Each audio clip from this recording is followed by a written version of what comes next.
Ngaji pondok, kalau nak lebih dia kata pergi ngaji tani. Jadi tak pernah apa orang dari Tian mari nak mengajar sini pondok. Jadi kursi saja.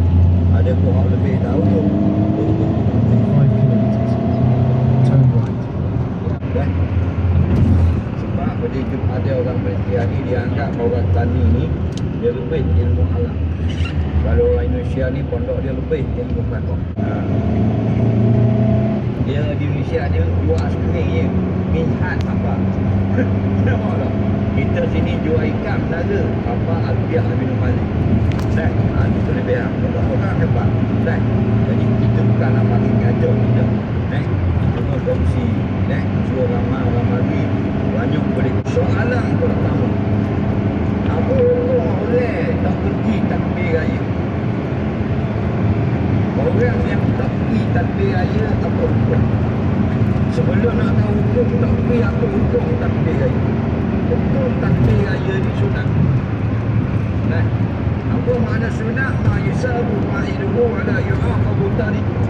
Siapa buat boleh pahala, siapa tak buat tidak berdosa dan tidak diadab di akhirat. Tetapi orang yang bertakbir raya ni setengah daripada orang-orang yang berterima kasih kepada Allah, Allah beri dia hidayah.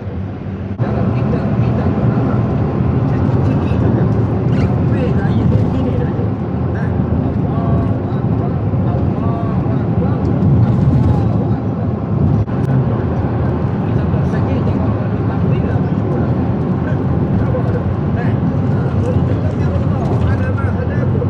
Bertakbir jangan tidak. Tengok dulu.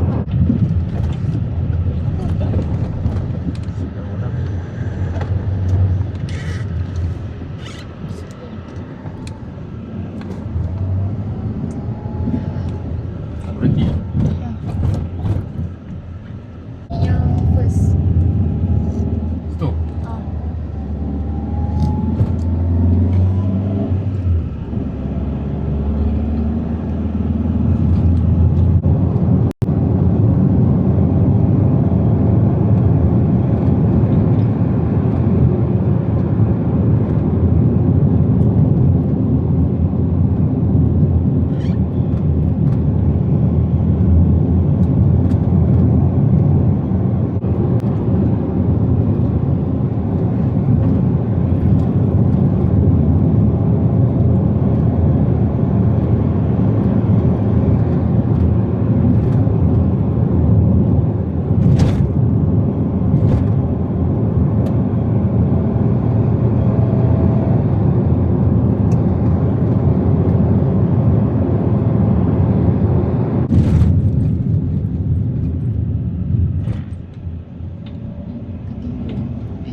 Tempat sama kan?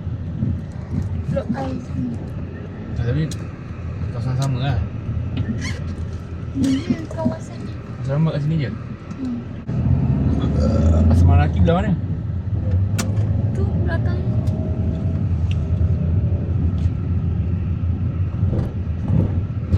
Tempat besar asrama ni je. Blok yang mana depan lagi? Ni. Ni. Tu sama je. Dah. Yalah dapat blok sama. Kiri kanan. Kiri. Ni fellow.